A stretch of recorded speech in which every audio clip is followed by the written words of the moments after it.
You are watching Forbidden Knowledge TV.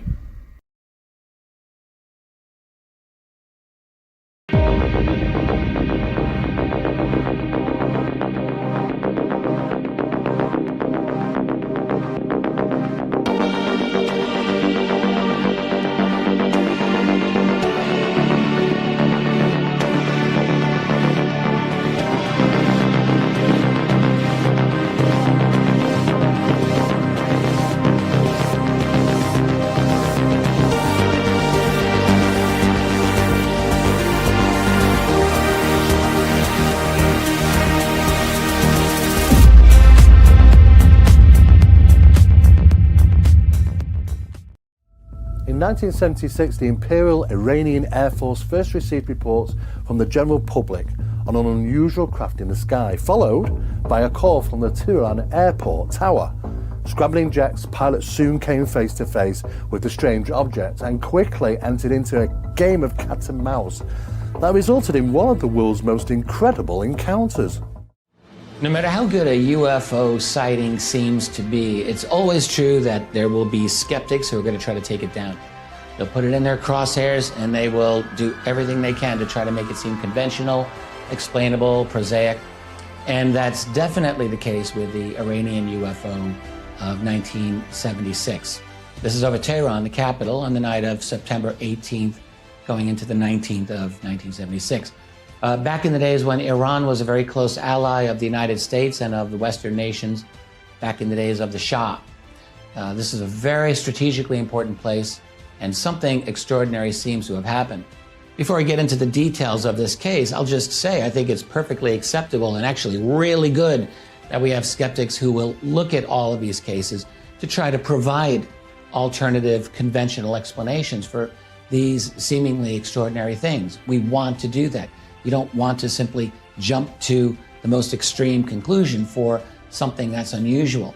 Having said that, I do believe that there are times when the dedication of these skeptics becomes something like a religious fanaticism of its own sort, a zealotry, where people come in knowing that they must debunk this case because such things as UFOs are impossible. And so what you find, and this is really what has happened with the Iranian case, a situation where people will just latch at any kind of prosaic explanation, including even things like character defamation and the like, to explain this away as something ordinary. I'll come back to that later. For right now, let's get into the case. So it's the night of September 18th, going into the 19th, 1976. We're in the city of Tehran. And the first thing we notice is that late at night, you have a number of residents of the city seeing something very unusual in the sky. So the whole thing starts with a large number of residents of the city. I think that's important to point out.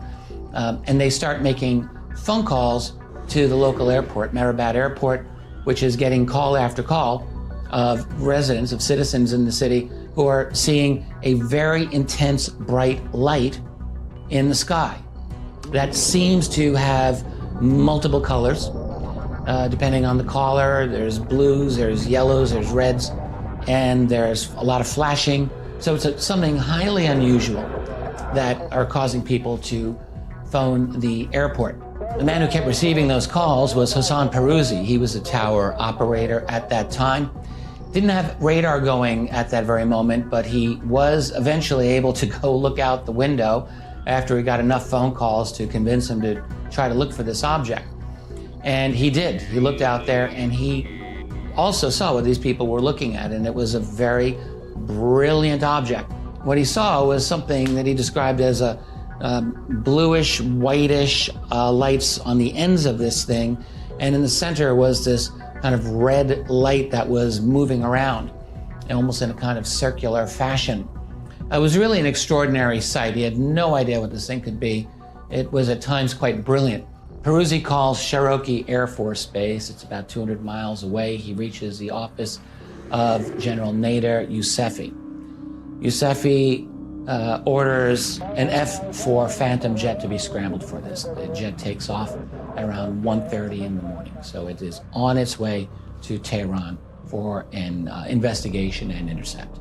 At 1:30 in the morning, an F-4 Phantom jet piloted by Mohammad Aziz Khani takes off on its way to Tehran.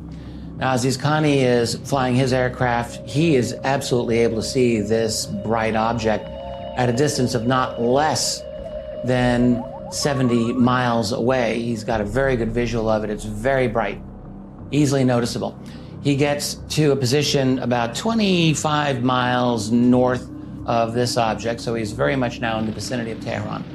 And at that point, as he gets to this distance, his aircraft loses all of its communications and key electrical systems that really allow him to fly the plane properly, and he has no choice but to disengage, turn around, and go back to Shahrokhi Airport. So that's what he does. A second F-4 was scrambled as well. This was captained by Parviz Jafari, who actually later went on to be a general in the Iranian Air Force. He's flying his F-4 Phantom jet, and he's following the same path as the previous pilot, and he also is able to see this object very clearly.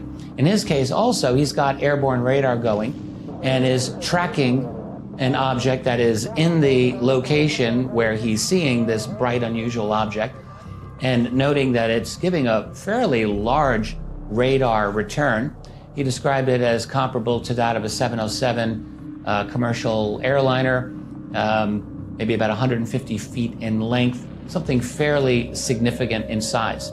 Jafar is coming in at a very cautious speed here, maybe about 150 miles per hour, and he's getting to a point of about 25 nautical miles away from this object. And at this point, the object begins to move away from him at about the same speed, so he's not able to close on it at his speed. These lights were very unusual but very distinctive, and he noticed it going off in a square pattern so rapidly that it seemed like it was going all at one time, but it was very distinct, and it was blue, green, red, orange, again and again, very, very fast. So it's quite interesting. So he's following this thing, and he's trying to close on it. This is where things get a little crazy. So at this point, the object detaches something small from it, which moves on an intercept course of Jafari's aircraft. So he's seeing this as an attack, and not surprisingly, he arms and is about to fire an AIM-9 Sidewinder missile at this thing. But unfortunately for him, or fortunately for the neighborhood, the missiles are offline. All of these electronic instrumentations cease, they don't work. His communications are either completely offline or severely garbled. He can't make any communication. He actually tries to eject because of this, but that instrumentation was also not functional, so he wasn't able to eject from the aircraft. So what he did is was called a negative G drive. He's basically a sharp, very sharp maneuver down and away from this object, which then comes in very closely inside his arc and behind him as he's going down. And it stayed that way for quite some time. Jafari had a few things to say about this encounter that did not end up in the official 3-page report that the DIA had about this shortly afterward. One thing he said is that this small object, he apparently was engaging with this for some time, and it had an ability, he believed, to jump, as it were, across the sky. So he would see it in one section of the sky and then see it, he said, immediately in another section of the sky, as if it had disappeared from here and reappeared over there. And if you know, by his calculation, the distances that it was traveling was roughly 25 or even a little bit more than 25 miles. So if it did all of that within a moment, like within a second, you know, you're talking an absurdly fast speed. That's beyond anything that we can really even understand. I mean, we're talking many, many, many, many thousands of miles per hour. What we can definitely say is that this object engaged with him in ways that he was clearly unable to compete with. He couldn't deal with it in his F-4 Phantom jet. Eventually, this object rejoined the main craft for what was described as a perfect rejoin. Now, meanwhile, something else had come out of this craft, according to Jafari, and this craft dropped another object that was actually very brightly lit, intensely brightly lit object, that landed.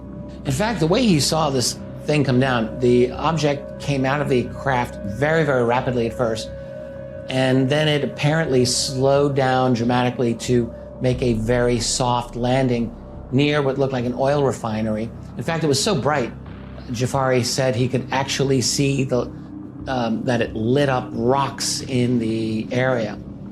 So it was very, very intense. But at this point, his encounter is essentially over. The object that had been chasing him had rejoined the mother craft, we can call it that, and he's now back on his way to Cherokee Air Force Base. Now, it has to be said that during this encounter, there were other aircraft that were picking up an unknown object. There were commercial aircraft in the region that also detected an unknown, some kind of UFO on its airborne radar, and there were visual sightings of this as well. What's interesting is how this whole incident wound up over by Mehrabad Airport. There was another commercial airliner coming in at that time. They also experienced electronic communications failure in much of the same region where the F-4 had been when it was experiencing problems.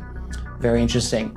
Now, as Jafari's F-4 was coming in for its final approach, turns out, toward Mehrabad Airport, he saw something else. There was another like cylinder-shaped object that had flashing lights on the end and a flashing red light in the center. He was absolutely able to see this. The object actually flew over him, passing him by.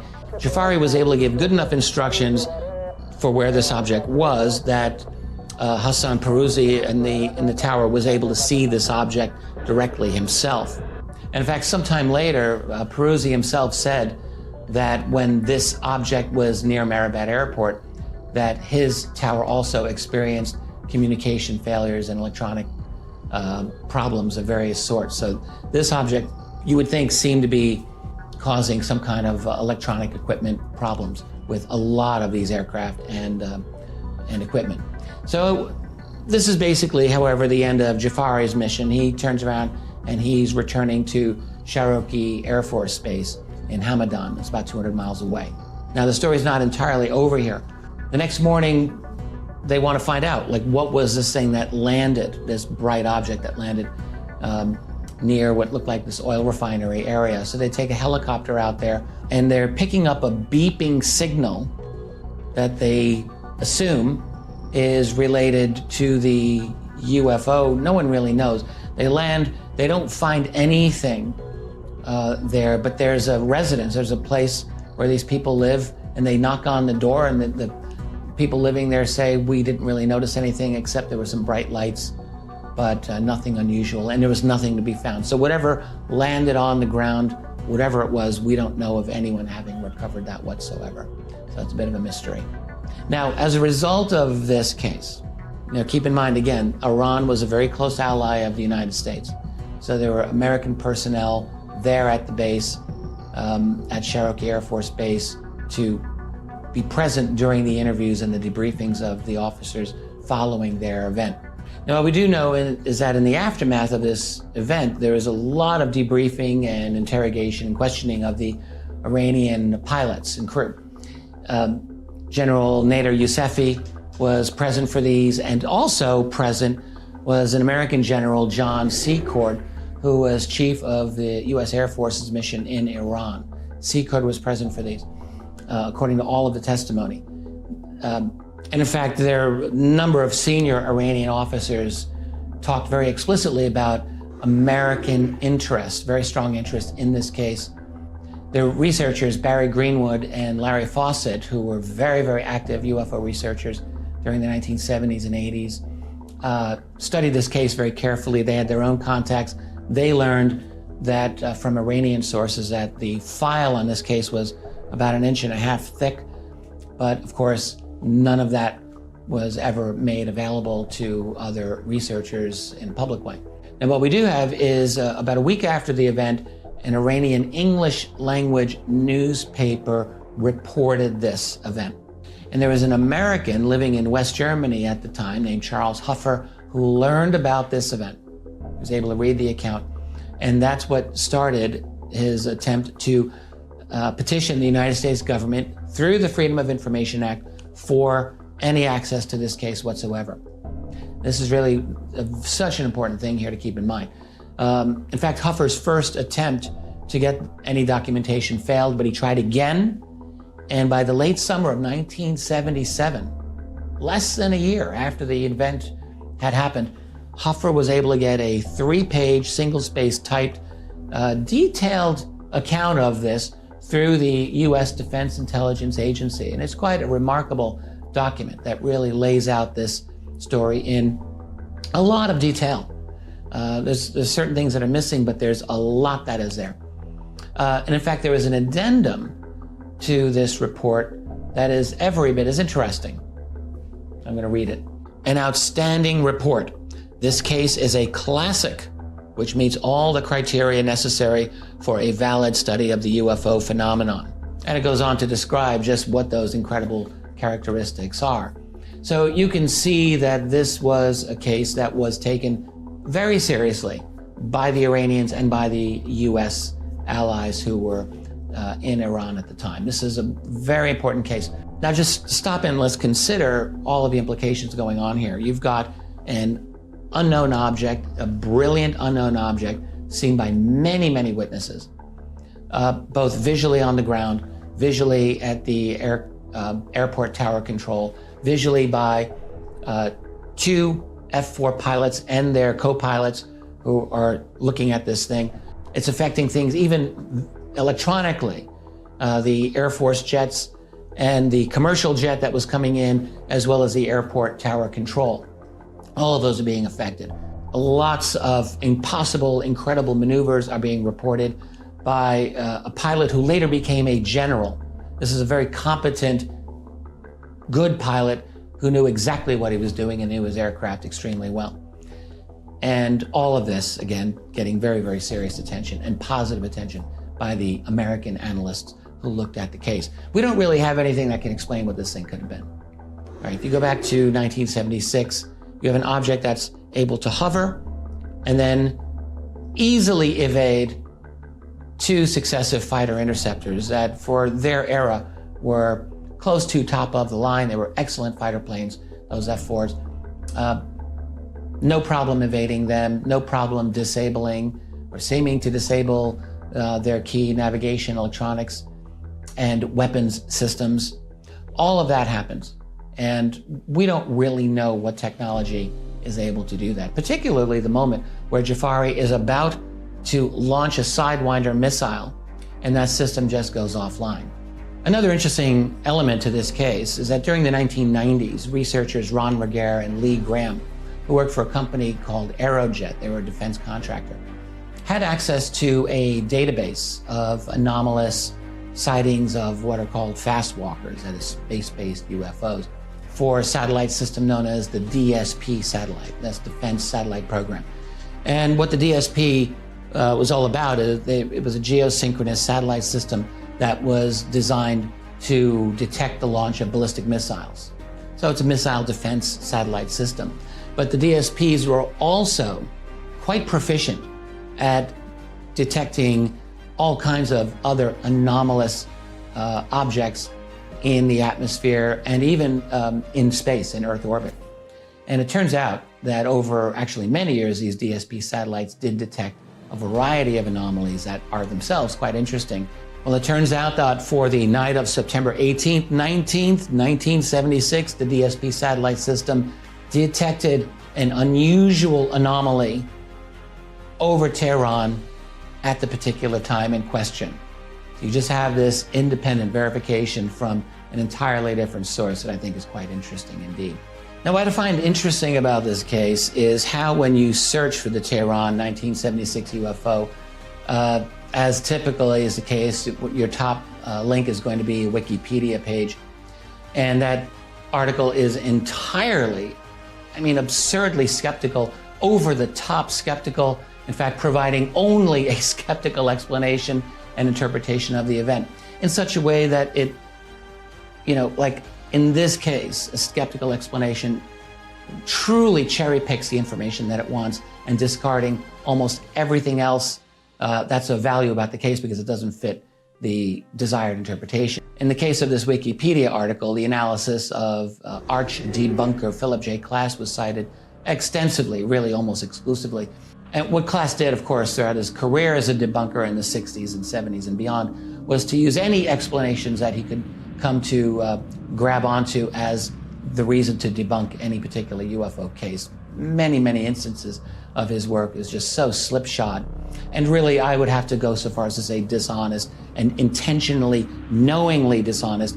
And yet here we are all these years later, his work continues to get cited, shamefully, I have to say, by organizations like Wikipedia. So what Klass said is that these pilots mistook the planet Jupiter for the UFO. So that means the witnesses on the ground.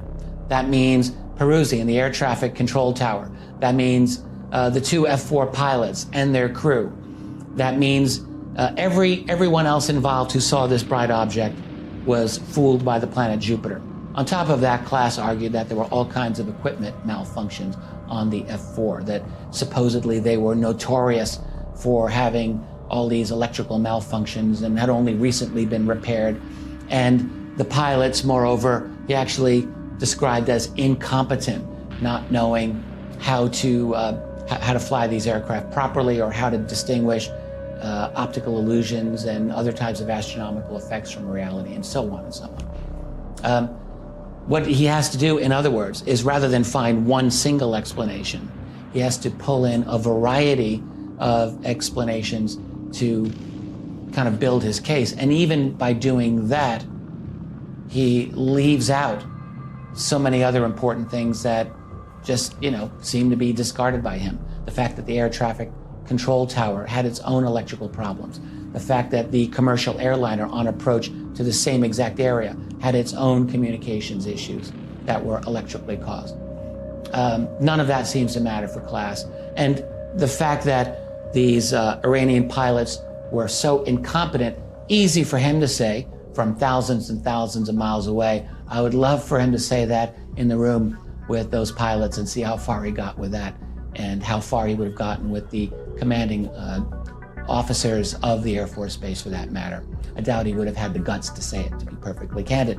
It's easy to trash talk someone, Philip Klass, when they're so far away and you know that they're really not going to bother to engage you in a debate. It's a funny thing about the Iranian case.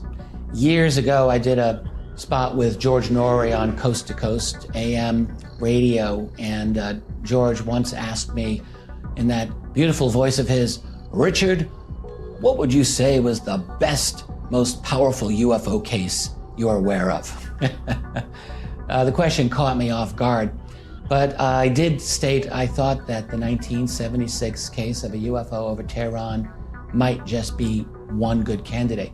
And I feel that way because the case is intrinsically fascinating, for sure. I mean, it's got a lot of features to it that are really hard for us to figure out and to explain away, skeptical attempts notwithstanding.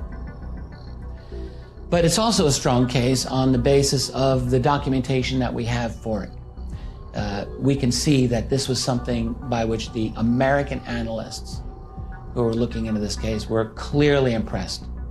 And oh yes, here's one final really interesting element to that report, that DIA report that I was talking about, the distribution list. This is a report that went to the highest echelons of the American national security establishment. On that distribution list was the White House, that is President Gerald R. Ford, the Secretary of State, that is a man named Henry Kissinger, you might have heard of him, and finally the director of the CIA, a man by the name of George Herbert Walker Bush. Those men received this memo, as well as many other powerful individuals at the highest levels of the American establishment. This case was clearly considered very important.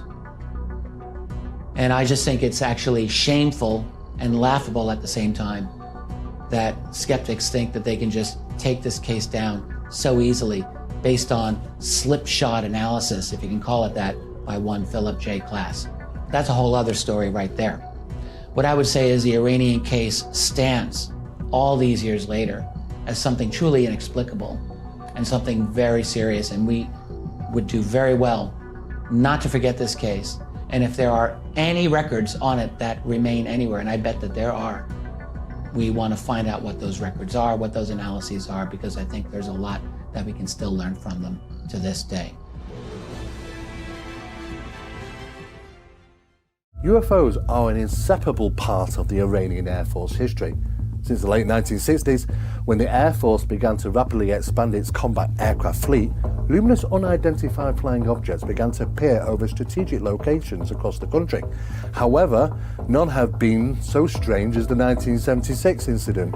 Whatever these objects were, they were determined to continue their agenda, even though military fighter pilots attempted to engage them. As to what their agenda was, remains a mystery.